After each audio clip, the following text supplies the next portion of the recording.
well. Maybe. May God bless America. Weldon C. Kennedy. The 2005 song appears alongside more classic patriotic tunes in the 4th of July medleys. God of Our Fathers, we did sing that one. Becky wanted that one in.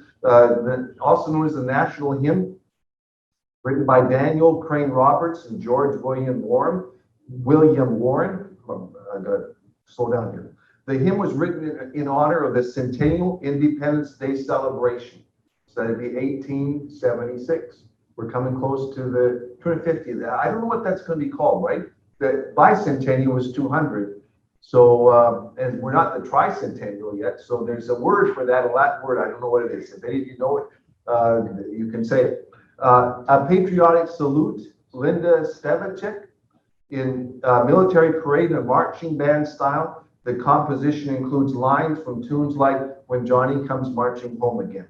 And then America by Chris Tomlin. That one I don't know so well either, but I bet you our musicians would know that. So those are the songs in a snapshot of them. I want to just forgive me for this. It's a long introduction, but I trust the Lord to make sense of it all for me as well as you. America, God bless them, not God bless America. America the Beautiful. It was written by Catherine Bates in 1893. And then the music was by Samuel Ward in 1882. Catherine was a teacher on the East Coast, and she did a trip the summer of 1893 to Colorado, and she was going to teach. I don't know how long, but for sure that summer. So she took a train ride, and the different verses are her remembrance of that trip. She got to Pikes Peak, of course, for Purple Mountain Majesties, Kansas, the amber waves of grain. And in the verse where it says, the alabaster cities gleam, you know where that is? You live here. I don't, you know, poets can make everything seem so alabaster. I don't know that you described Chicago that way, but she did. And that a lifter upper, you know, and then just the different verses. I'll be briefer on that. Is I love where it comes back. God shed His grace on thee, and God mend thine every flaw. Boy, it touches my heart, you know, when we're aware of all the imperfections in the world. You see mine, I see yours, and without the grace of God, where would we be as people as well as our country? So that song speaks to that, which ties into the sermon today.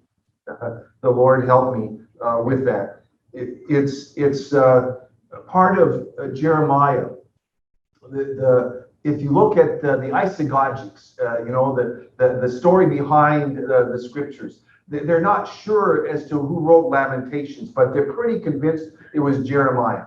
You know? And so he wrote the book of Jeremiah as well as the Lamentations, and that's where our scripture comes from today. And it's kind of an overshot just to share with you what it is he spoke these words at a time of severe hardship for the Israelites, and yet he was able to see beyond that to God's grace.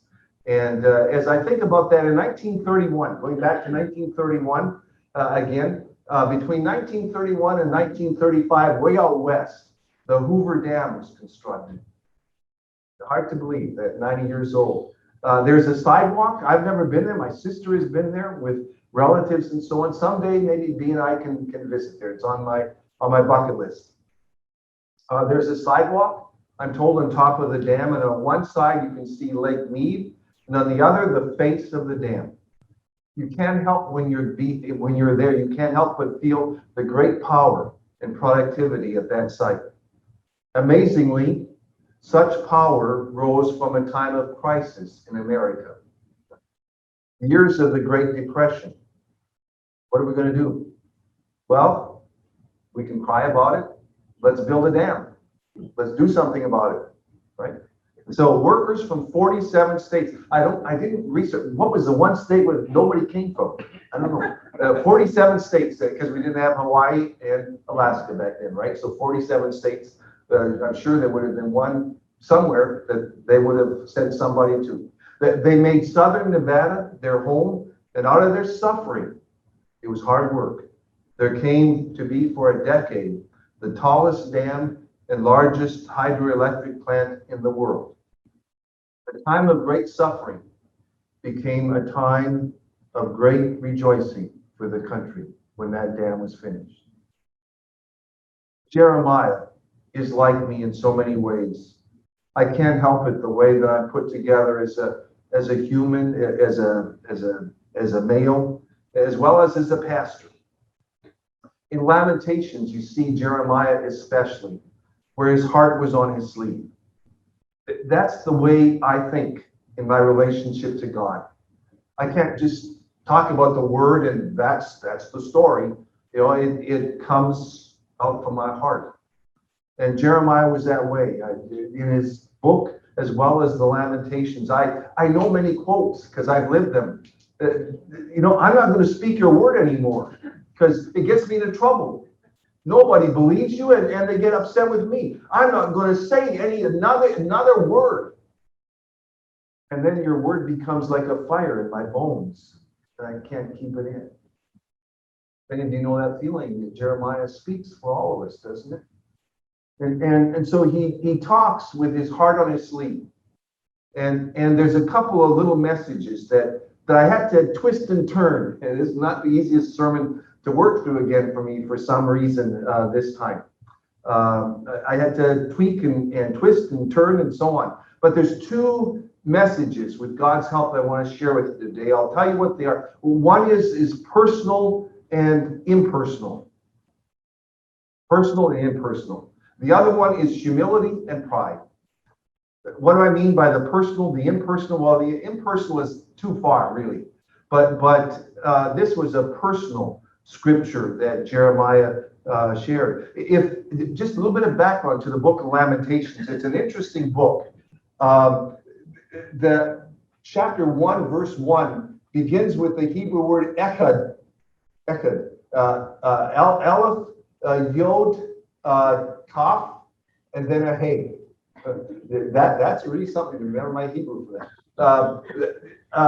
Echad, and it translated, it would mean how or alas or simply oh. It is a word that is used in funeral dirges, and it's almost onomatopoeic. I'm not saying that right, but like if you have any Norwegian blood, when things go wrong, you say oofda. If that kind, you don't have to translate that when you can't translate that. Oofda is oofda. If you're Norwegian, you understand. The echad is that kind of a word. It's almost like you say it, you don't have to say anymore. It's not good. What happened? Well, it's something not good. That's how Lamentations begins. Okay, and from there, just to remember the whole things, it's interesting how these things came. Lamentations gives us an idea into the heart of God and God's people. Lamentations throughout becomes an acrostic. That means line 1 is the A, line 2 is a B, line 3 begins with, and you remember, I don't think I could, but they did. It has a little bit of help, a little bit of coaching along the way. I tease it, just get me started, and then I'll try my best to continue, but I need a little help starting. Well, so it was in Lamentations. It was an acrostic. But that's a little bit of the background. If you have the Septuagint, and I hope I'm not going too deep here, the Septuagint is the translation in Greek of the Hebrew Bible. And it's the one that many times is used in the New Testament. So scholars, critics look at, well, it's not in the Hebrew Bible, it is in the Septuagint. Whenever you translate, which one, you try your best. Some words are untranslatable. You put them down and you should put a star, I don't know what that means fully. And so that's the Septuagint. The Septuagint, if you have a study Bible, most study Bibles I looked at do not have this. But the Septuagint does. in before verse 1 of that Echad, it says, this was written by Jeremiah after the destruction of Jerusalem, and he was weeping. This was personal for Jeremiah. You get that? It wasn't just a news event that you report upon. He had warned the people, and they didn't listen. You know, and rather than say, I told you, he couldn't say, I told you so. He was just depressed along with them. It wasn't them that, well, you know, he never listened anyway, but it was him. He saw Jerusalem defeated. The notes on that say, only Jesus is the other one in the Bible that saw Jerusalem and wept like Jeremiah. You know that place? Oh, Jerusalem, Jerusalem. You refused the prophets, and how I would have gathered you like a cluck gathers her chicks, right? And Jesus wept over Jerusalem. Well, Jeremiah did too. It was personal. It was personal. And in our lives, we need that same help from God. Because sometimes the word just goes over our head until it becomes personal. And then you're talking about racism. Well, you've experienced it. And you can, even as a white person, you know, some neighborhoods you go in and you're not welcome. Well, we won't call that race. You know it's what it is. It's rejection because of the color of your skin. What else is that? And handicaps. You know, whatever that is, that you're not normal in your mind, your body, or whatever that it is. And unless you know what that's like, it's not personal when somebody talks about the hardships of that. But when God helps you with that, that personal makes it real. And you listen up. And it does something to you. It changes you. Now, I have to tweak it just a little bit. In that Jeremiah, in these verses, the background is it was personal. But you can take it too personal. I was going to say, impersonal is not what I want to talk about today. Objective would be another way of saying impersonal for me. Impersonal, you know what it is. People, you know, who are you? No, you recognize that. But a doctor has to be objective. You know, we got a problem here. Well, you know, let's leave. No, you got to solve it. Right? And to do that, you got to be what are the statistics? What are the numbers? And we're going to work on this. I don't know how it's going to turn out, but I got a plan. And when you get too involved, you lose that. And it can happen to all of us. I've been with you enough to know that. It happens to me, it happens to you too. We get so bothered that we become part of the problem. Whether you want to burn things down or you get upset with those that are burning them down, you've got to give it up to God. That's what Jeremiah had to learn. And I tell you that's the first lesson, is if you don't care enough, God can't reach you. If you care too much, you don't reach out to God. And you need both. And that's the first lesson of Jeremiah. The second one is it's interesting how Jeremiah learned that. He was so broken up, but he learned to trust God. And the verses speak to that. That's one of the songs we sing. Because of the Lord's great love, we are not consumed, for his compassions never fail. They are new every morning. Great is thy faithfulness. Great is your faithfulness. And Jeremiah, he speaks such a word of hope that begins in humility. He talks about God rather than the situation. He talks about God, first of all, that he's faithful, that we go through rough times, but God's final word is always one of healing and love and compassion. And so in those words, Jeremiah reminds us that we need to be humble.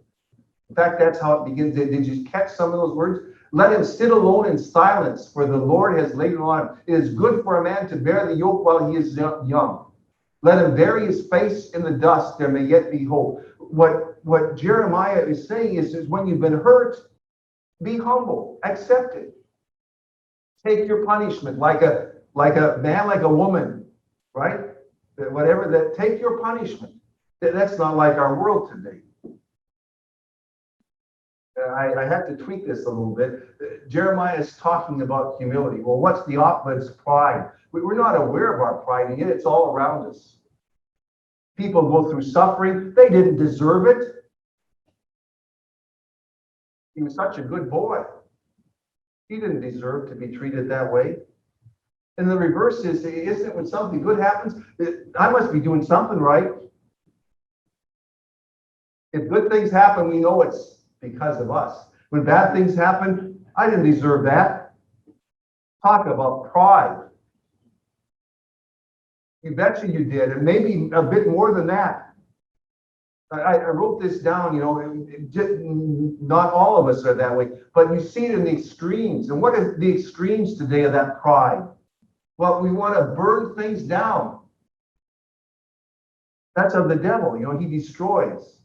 God builds up. It's easy to destroy. It's a lot harder to build up.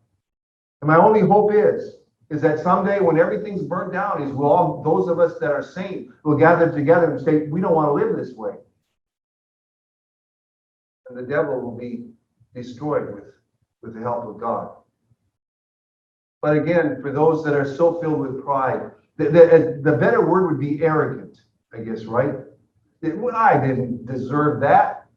And so on. No, and they respond with anger and they tear down. Humility is just the opposite. You don't blame others. It was my fault. Rather than anger, there's a time for anger for all of us, I guess. There's compassion. And rather than tearing down, you build up. There are so many things wrong with our country. And what we find people doing today is throwing out the baby with the dirty bathwater. Maybe God still loves that baby. And we curse the darkness. Nobody ever says, could you light a candle? More fun to curse the darkness. Of all the reformers, if you ever get to Wheaton, there's, besides the college, there's a Billy Graham Center. I've been privileged to be there a couple of times. Having breakfast even in the rotunda. The rotunda, the witnesses, has banners of 12 people. I couldn't tell you all of them. They go back to the Apostle Paul. But one I do remember, because it's personal, is Dr. Martin Luther. Isn't that something? Wheaton College. Dr. Martin Luther. Did you get that? And they respect him. And as I think about that, this would be my own thoughts now. You go there and you'll have the testimony, whatever that is, because it's the testimony of witnesses. But as I think about the thought with the humility today, is Luther, he rose up. God gave him courage. I wonder if I could have done that. But he says, no, it's not about your good works or paying money for indulgences. It's your faith in Jesus Christ, that he died for your sins. And that's it. And if I have to die as a heretic, here I stand. But after that, it's funny. He kept so many things of the church. The Mass. If you have a Catholic background, you recognize how that works. The Lord be with you. And also with you. And with thy spirit. He didn't throw everything away. A lot of the reformers did. I'm not going to say anything about that. Okay? But Luther kept everything that he could.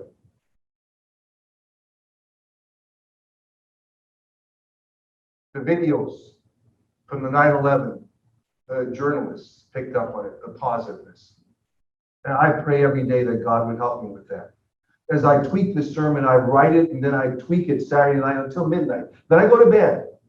And sometimes I'm not there yet. It's just the way God works. I'm a late night person. Wish he could do that at 3 o'clock. He doesn't. Midnight. That's when. And some things come to my mind, and I struggle with it. And they bother me, like Jeremiah. How am I? And what I've come to, the older I get, is this: is if the Lord and I can't figure out something positive to say about it, I say nothing. And at midnight, there are a couple of things that maybe are still there. And I say, Lord, let's sleep on it and we'll see what you bring to mind overnight. And the Lord couldn't figure it out. So maybe it doesn't seem that way to you, but I'll tell you at least this. From the time I go to bed till the time I wake up in the morning, the sermon's a lot shorter. A lot shorter. Because we haven't figured out some of those things. I'd rather say nothing than upset you with my concerns. So as I think about Jeremiah and our country today, it's not a perfect country. It's got many warts. And I want to end with a couple of thoughts on that from Jeremiah. It's not about us and all our imperfections. It's about the grace of God. Jesus is the answer for our country. His love and his forgiveness. As I think about that, this week, it was a little story that came out on the Christian radio I was listening to. And I researched, and it's true. There's a Princeton professor. I can't say his name. It's a long name. But he is a current professor at Princeton University. And he's just, what do they call it? When the internet, viral, right? He's gone viral in that he put on the internet his CV. That's your curriculum vitae, your life work, your life course, or your resume. Only for his is called the resume of failures. And what he does is he documents all the times in his life where he got a bad grade, where he applied for a scholarship and never got it, where he was turned down for a position of advancement. Bang, bang, bang, bang, all those things that are failures. He says, you might not know those because they're invisible. They go away. All you know about me are the things that are my successes. God made my failures into successes. And I share them with you so that you would have hope for your future. And the update is when it went viral, he got a little upset because people wanted to know more about all of his failures than about his successes. I've had in my life maybe one or two good sermons. The rest have all been, I wish I could take them back. Tell us about all those bad sermons, Pastor. I didn't say that right, did I? No, there's no way to say it. When you think about it, you either boast about Jesus or you brag silly about yourself. And you're fooled. It's only Jesus that helps us with that. Two thoughts to share with you in ending. One is Jeremiah gives us hope for the future. In the ashes, what hope is there? Well, I got to thinking about it, and I hope it's tough. It's based on the way the world is, but I hope that God will help me with words of encouragement. It would be like a family adopting a baby. And somebody interviews them and says, you must be so thrilled. You're going to love that baby. Well, we're not sure. Well, what do you mean you're not sure? Well, we're not sure if we're going to love that baby or not. Well, tell me more. What do you mean? Well, if it's a boy, we're going to be disappointed because traditional males create all the problems in our world. He might be white, and for sure we'll be disappointed because he came from privilege. We don't believe in that. And as he grows older, if he becomes a Republican, we know we're going to disagree with everything he says, and he's a liar. And when he graduates from school, is a hard worker, that's it. We're going to disown him because he's taking money from the poor. God's hope is different, isn't it? It's unconditional. So different than our world. And as I think about for the future, God's working with us is even for the now. It's unconditional love now. I could say it for any one of us. I could be objective, saying it's every one of us. But I have more fun if I refer to Pete, and she's usually kind of this. But just thinking of unconditional love. When you get married, you're attracted by how wonderful that person is. And after a few years, you begin to see, yeah, they're not so wonderful. What do? Well, if you're like our world today, maybe I need a trade-in. Maybe I need to burn it down, get rid of it, right? And then what has happened to me is you realize, as you survey the world, if you're really honest, there is nobody perfect. You know that? It's theological. We're all sinners. There is no perfect girl out there. And so what you do is you learn to forgive and help and keep on going. Last word is this, is what you say to your spouse at the end of your life is, no one's perfect, but God makes you perfect for me. Dear ones, America is not perfect, but under God's grace, He can make this country perfect for you and me and everyone else. In Jesus' name. Amen. Peter, do you have the prayers?